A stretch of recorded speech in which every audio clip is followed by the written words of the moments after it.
En el Antiguo Testamento, busque el libro de Nehemías. Y quiero que notemos lo que considero el versículo que marca la pauta para todo este libro. Vamos a ver Nehemías 2:20. Y luego regresaremos al comienzo del libro. Y me gusta mucho Nehemías 2:20 porque tiene mucha aplicación para nosotros hoy en día. Dice así: y en respuesta les dije, el Dios de los cielos nos prosperará, y nosotros, sus siervos, nos levantaremos y edificaremos. ¿No le parece estupendo este versículo? El Dios de los cielos, Él nos prosperará, y nosotros, sus siervos, nos levantaremos y edificaremos. Ahora regresemos al capítulo 1 de Nehemías. El título del mensaje de hoy es ¿Cómo convertir problemas en posibilidades? ¿Alguno de ustedes tiene problemas? Si los tiene, felicitaciones, porque los problemas son en realidad oportunidades disfrazadas. Y usted necesita aprender que Dios quiere que vea sus problemas como algo potencialmente bueno y que vea sus adversidades como oportunidades.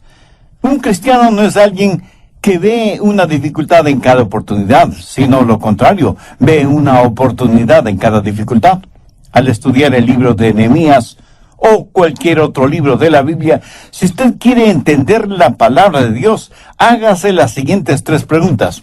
Primera, ¿qué significó entonces? O sea, que debe estudiar el contexto histórico.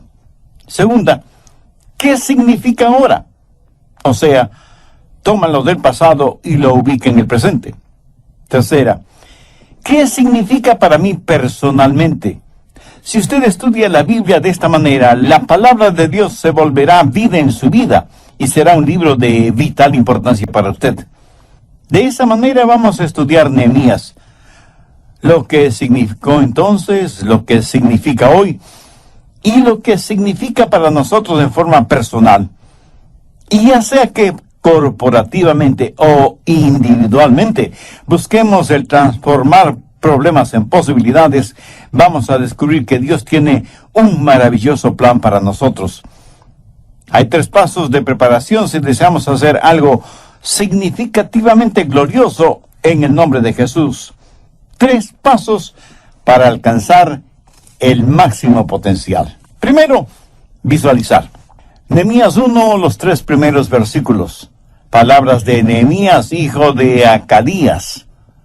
Aconteció en el mes de Kislev, en el año 20, estando yo en Susa, capital del reino, que vino Anani, uno de mis hermanos, con algunos varones de Judá, y les pregunté por los judíos que habían escapado, que habían quedado de la cautividad, y por Jerusalén. Y me dijeron, el remanente, los que quedaron de la cautividad están en gran mal y afrenta, y el muro de Jerusalén derribado, y sus puertas quemadas a fuego. Trasfondo. El profeta Nehemías está en Persia, y ha visto a ciertos hermanos que habían estado recientemente en Jerusalén. Recuerde que en ese entonces no había radio, ni televisión, ni periódicos, ni teléfonos celulares, ni internet, como ahora. Nehemías quería tener noticias de su gente, de su ciudad, en qué condiciones estaban. Querían visualizar lo que sucedía con ellos y le informaron. Yo estoy seguro que con lágrimas en los ojos le dijeron, oh, Nehemías, te será difícil creer la degradación, la desolación, el peligro y la pobreza en que ha caído la ciudad. Sus hermosas puertas de acceso han sido quemadas. El muro ha sido destruido. Las calles están llenas de hierba mala y basura. La gente está desanimada, viviendo en pobreza y padeciendo hambre.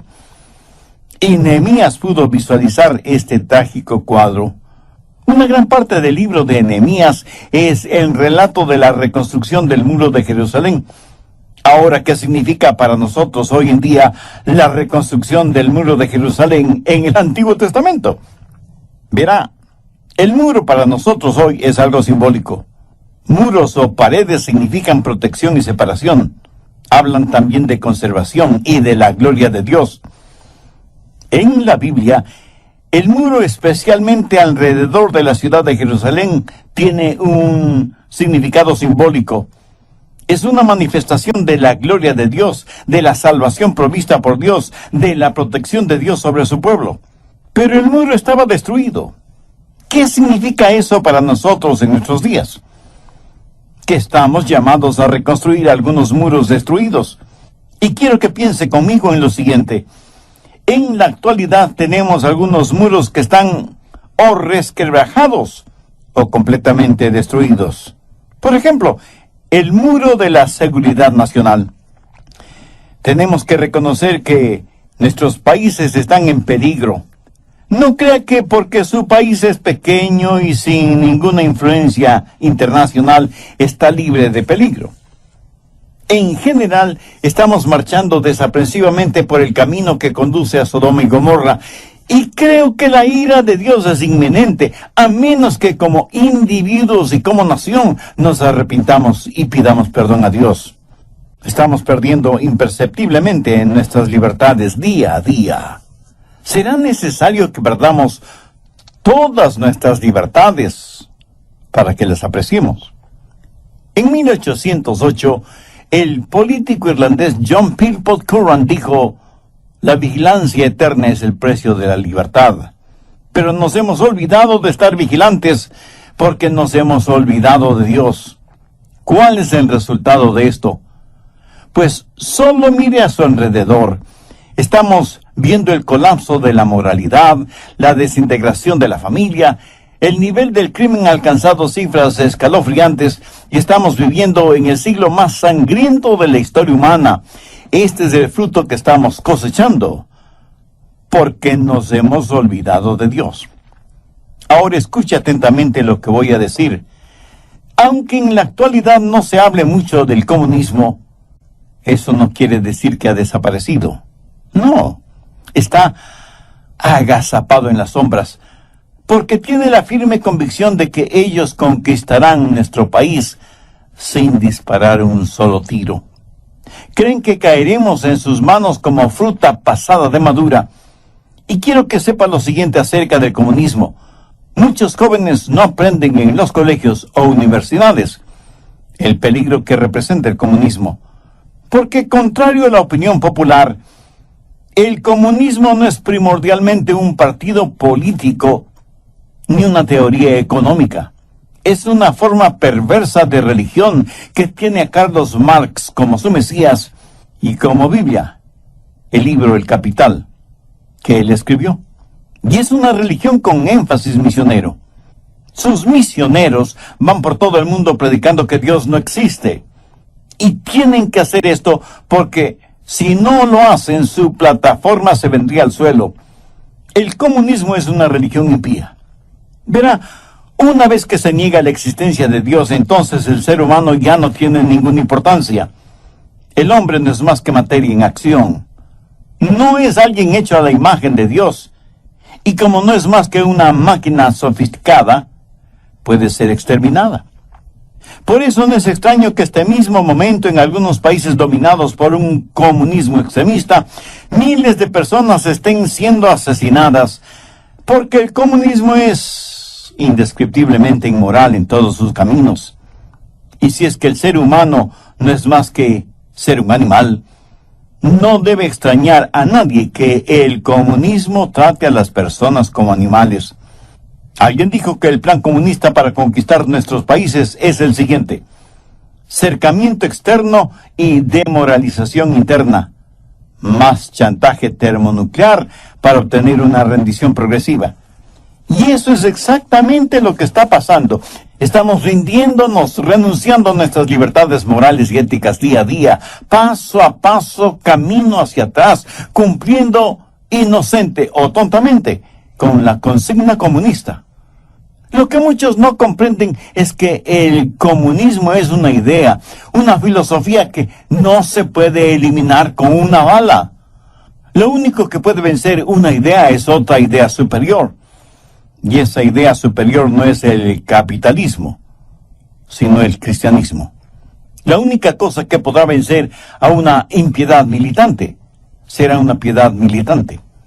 Dicen que el promedio de existencia de una civilización es de 200 años y que las naciones comienzan a sucumbir y las murallas de defensa derrumbarse en 9 ciclos. Primero, de la esclavitud a la fe espiritual. Segundo, de la fe espiritual al coraje, la osadía. Tercero, del coraje a la libertad. Cuarto, de la libertad a la abundancia. Quinto, de la abundancia al egoísmo. Sexto, del egoísmo a la complacencia. Séptimo, de la complacencia a la apatía. Octavo, de la apatía a la dependencia. Y noveno, de la dependencia, de regreso a la esclavitud. Creo que en términos generales, nosotros nos encontramos entre los ciclos 7 y 9, y las paredes se derrumban, y necesitamos reconstruirlas para defender nuestra vida espiritual y nuestra nación. Armamento bélico tenemos más que suficiente, pero ya casi no tenemos armamento espiritual. Muchos países del mundo son áreas de desastre debido a inundaciones, huracanes, terremotos, deslizamientos. Eso en lo físico, lo material. En lo moral, hace 100 años, solo el 3% de los matrimonios terminaba en divorcio. En la actualidad, más del 60% de los matrimonios terminan en divorcio. ¿Se dan cuenta? En 100 años, el porcentaje de hogares destruidos ha ido del 3% al 60%. Las paredes morales casi han desaparecido. Tanto es así que hay un poderoso movimiento socioliberal que proclama que el divorcio es bueno y que en última instancia no son los padres los que deben encargarse de la educación y la formación moral y espiritual de los hijos, sino agencias y personas especializadas. Lo que están diciendo con esto es que quieren hacerse cargo de nuestros hijos, de nuestros nietos, para indoctrinarles y lavarles el cerebro para que estén listos a funcionar en la nueva sociedad que ya está siendo creada. Y tenemos que visualizar todo esto. No podemos ser como el avestruz enterrando nuestra cabeza en la arena, como si por eso la realidad dejara de ser realidad. Las paredes de la decencia se están destruyendo. Antes el material pornográfico solo se lo vendía en ciertos lugares de dudosa apariencia. Hoy encontramos material pornográfico en cualquier lugar de revistas, en librerías, en los aeropuertos y en la actualidad en la internet, por supuesto. Ya nada nos sorprende ni nos llama la atención. Y aquello que antes nos hacía sonrojar, viéndolo en los demás, hoy nos divierte. Lo que era malo hasta hace unos pocos años atrás, ahora es bueno y aceptable. Y pavimenta así el camino para las cosas peores que vendrán en el futuro desde el punto de vista moral y ético. Tal parece que ya hemos llegado al fondo del tacho de la basura moral y espiritual. Y sin embargo, la mayoría de personas hacen bromas y se burlan de los mandamientos de Dios, especialmente el que dice que no debemos cometer adulterio. En nuestros días hemos aceptado la pornografía como una cosa natural, y eso asusta. Y la gente dice, pues no hace ninguna diferencia, la pornografía no afecta a nuestros hijos ni a nuestro matrimonio. Con todo respeto, pero tengo que decirlo. Es una estupidez el decir que la pornografía no afecta a nuestra mente. Proverbios 6, los versos 27 y 28 dicen, ¿tomará el hombre fuego en sus senos sin que sus vestidos ardan? ¿Andará el hombre sobre brasas sin que sus pies se quemen? Escúcheme, ¿puede una persona comer solo basura sin que su salud sea afectada?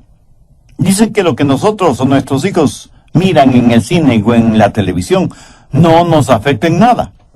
Si eso es cierto, ¿por qué la industria y el comercio invierten millones de dólares en propaganda si las personas que miran y escuchan esas propagandas no van a ser afectadas o influenciadas de ninguna manera?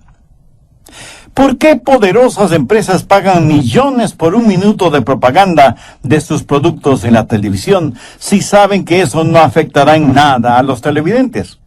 Por supuesto que somos afectados por lo que escuchamos y por lo que vemos, ya sea que se trate de productos alimenticios, de automóviles nuevos, de fisicoculturismo, de televisores de alta definición y principalmente de sexo. De hecho, lo que vemos nos está molestando porque aquello que estimula nuestra mente determina lo que somos. No en vano las murallas de la decencia moral están prácticamente en escombros. ¿Se ha percatado lo que está sucediendo en el sistema educativo?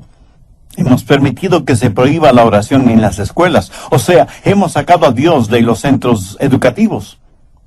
Con Dios y sus palabras fuera de las aulas, se abrieron las puertas para el evolucionismo, el homosexualismo, el libertinaje sexual, el aborto, las enfermedades venéreas, la violencia, las drogas.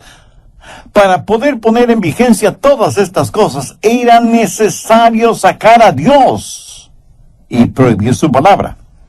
Reconozco que probablemente hay profesores y profesoras que quieren enseñar a sus alumnos a que hagan lo correcto. Pero en nuestro mundo moderno, ¿quién determina lo que es correcto o incorrecto? Solamente Dios puede hacerlo. Por eso, como individuos y como nación, debemos retornar a Dios. ¿Cómo podemos gobernarnos moralmente? A menos que volvamos a pararnos sobre bases morales permanentes y no sobre una moral relativa que cambia de generación en generación de acuerdo a intereses o deseos personales. En el Salmo 11:3 leemos: si fueren destruidos los fundamentos, ¿qué ha de hacer el justo? Las murallas de la moral, de la decencia, de la doctrina están poco menos que en escombros. Debemos retornar a Dios. Con todo mi corazón, creo que no hay error tan grande que no pueda ser corregido, pero necesitamos una generación de pastores, de predicadores, que puedan declarar sin temor ni temblor: así dice el Señor. Necesitamos ministros que prediquen la infalible y eterna palabra de Dios con y por convicción, no por conveniencia. En el programa anterior mencioné que hay 3 pasos de preparación si deseamos hacer algo significativamente glorioso en el nombre de Jesús. Y hablé del primer paso, que es visualizar, o sea, imaginar en la mente, ver con la mente algo que no se ha realizado o que está distante. Y eso es lo que pasó con Nehemías. En relación con Jerusalén, él estaba en Susa, en Persia, y recibió noticias de que los muros de Jerusalén estaban destruidos y las puertas quemadas.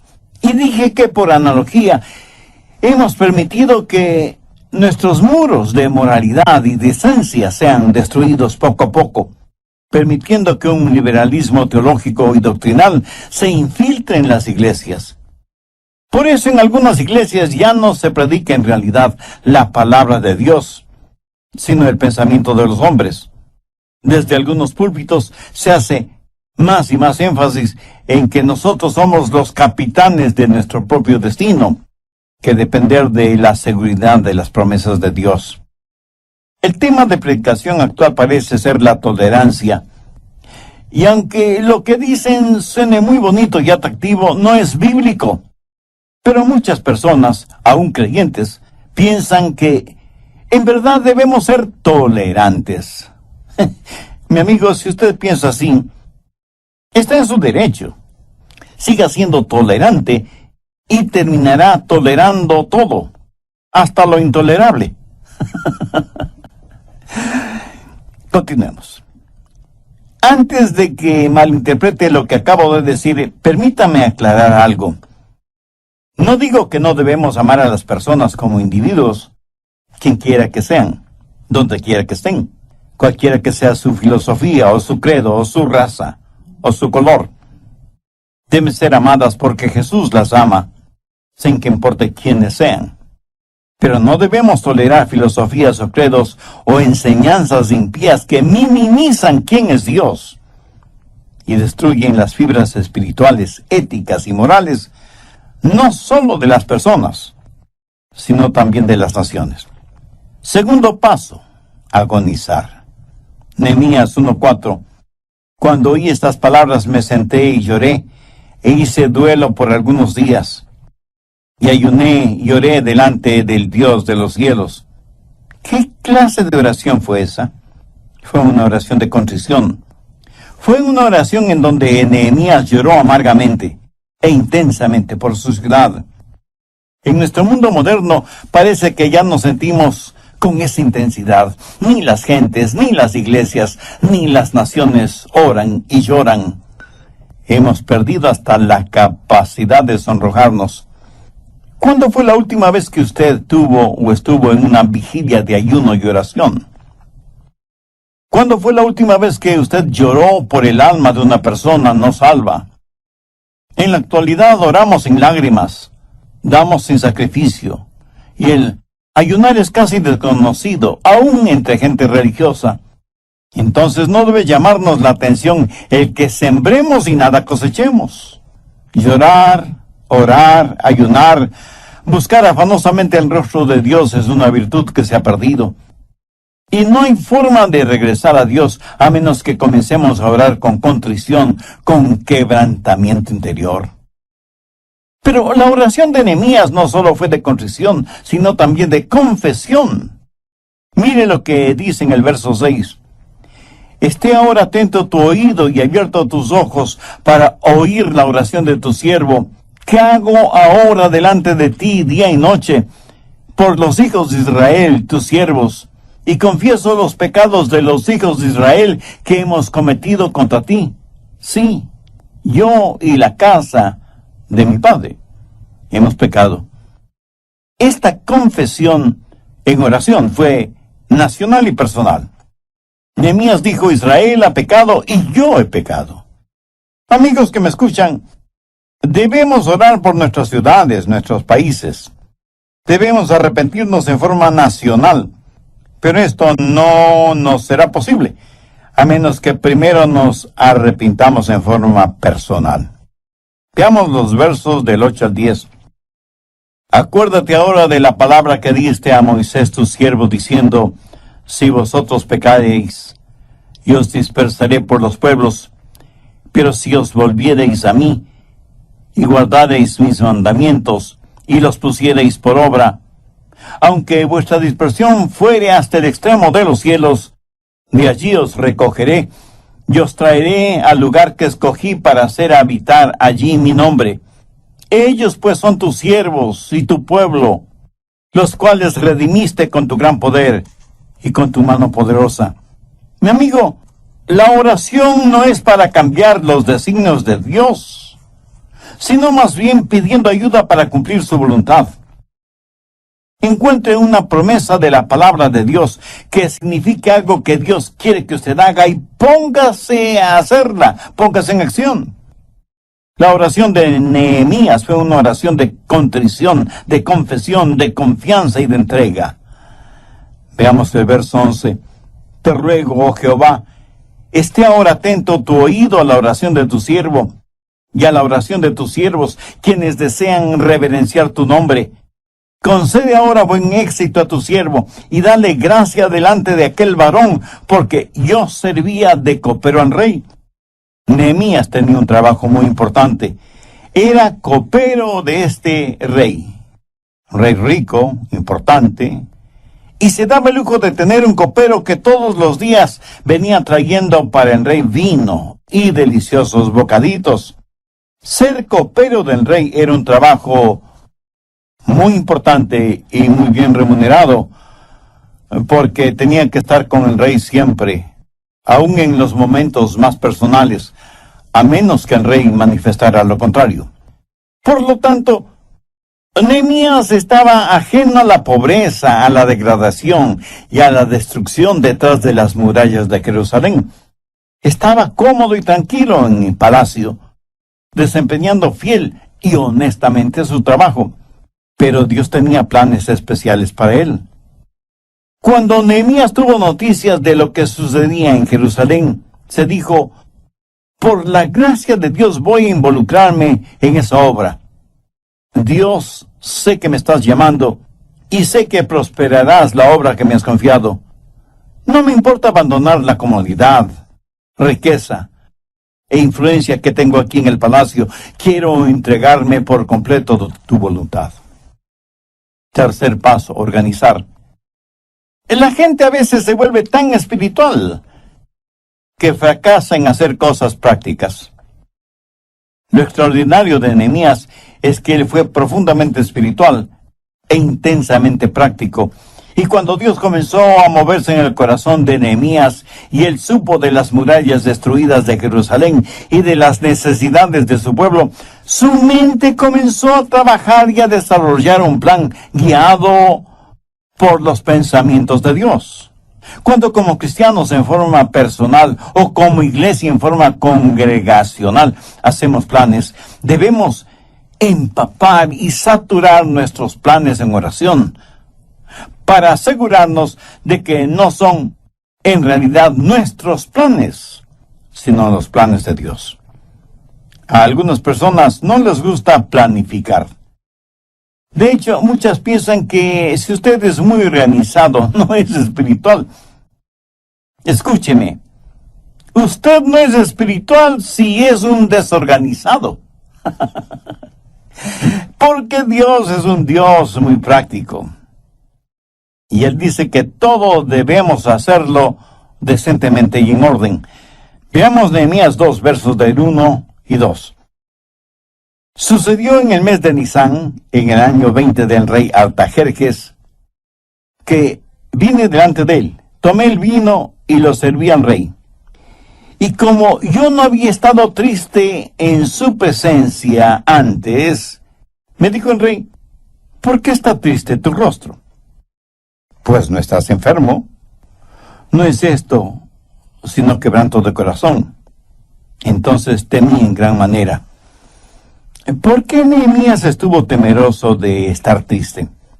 Porque ningún copero o ningún siervo del rey se hubiera atrevido a venir ante un rey oriental con un rostro triste, porque es...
Eso entristecería al rey.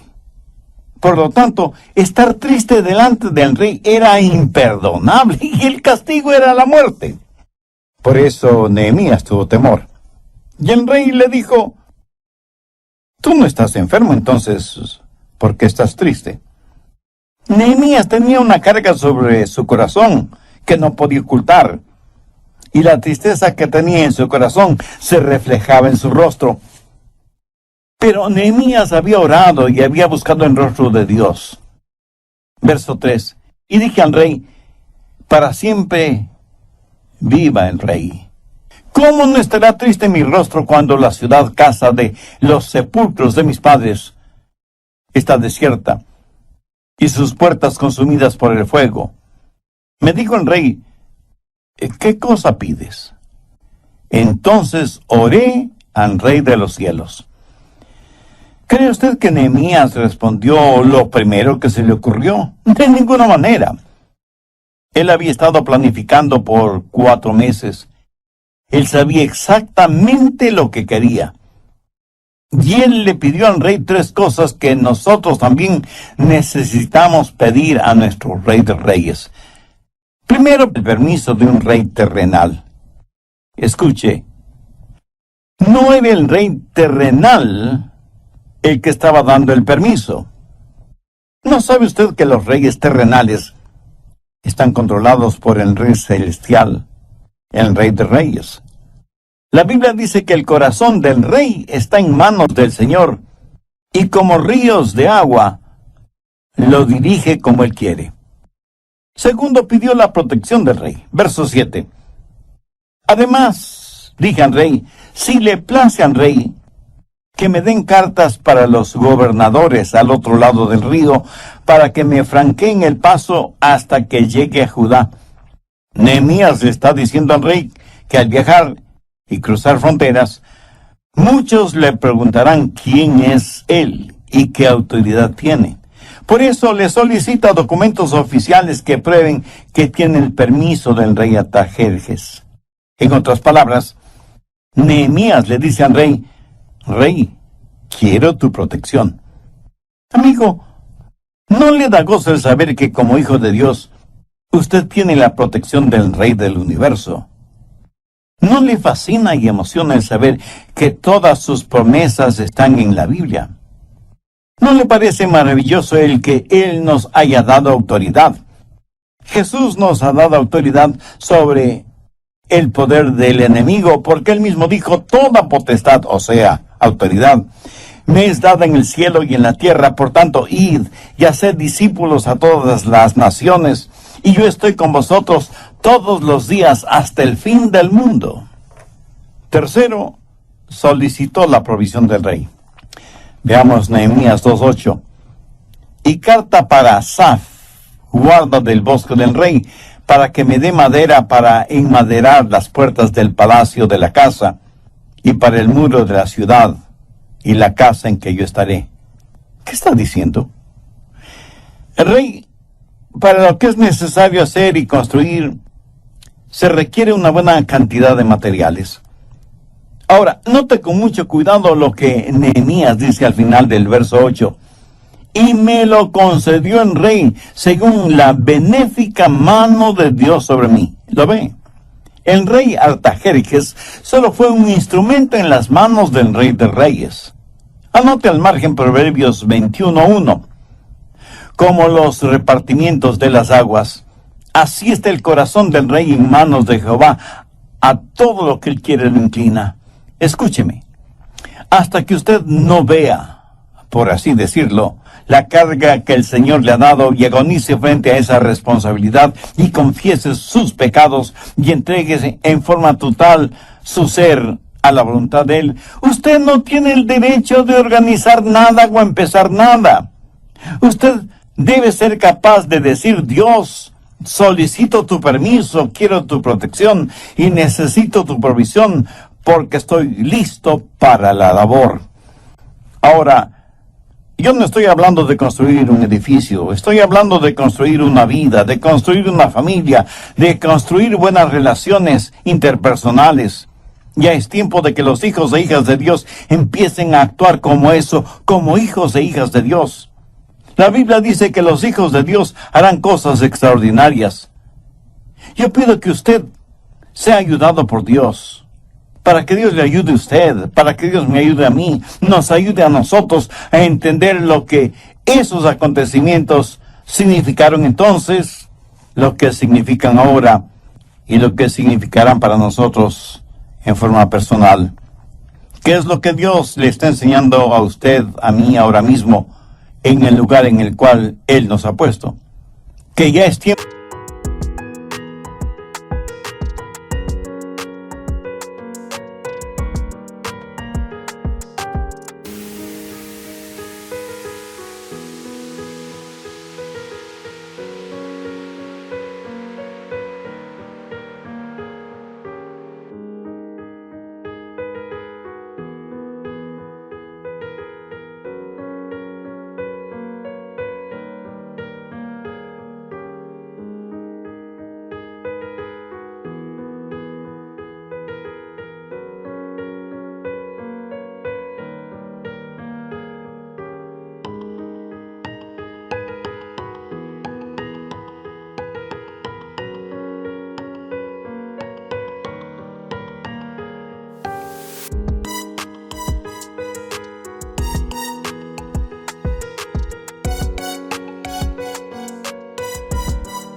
tiempo de que sintamos ansiedad y hasta desesperación por realizar la labor que Dios nos ha dado. Voy a orar una pequeña oración y le invito para que usted ore también conmigo si es que aún no tiene a Cristo como su Salvador. Ore con sus propias palabras, pero ore con convicción, con fe, sinceramente. Eterno Dios, gracias por darme este impacto espiritual por medio del mensaje de tu palabra. Y reconozco que hasta ahora solo he vivido un ritual religioso, no una relación de compromiso contigo. También sé que soy pecador y que necesito de tu gracia y tu misericordia. Querido Señor Jesús, tú sacrificaste tu preciosa vida en la cruz del Calvario como pago por la culpa de mis pecados para perdonarme, limpiarme, salvarme y darme vida abundante. Hoy te recibo como mi Salvador y mi Señor. Hazme la clase de persona que tú quieres que sea. Lo pido en tu santo nombre.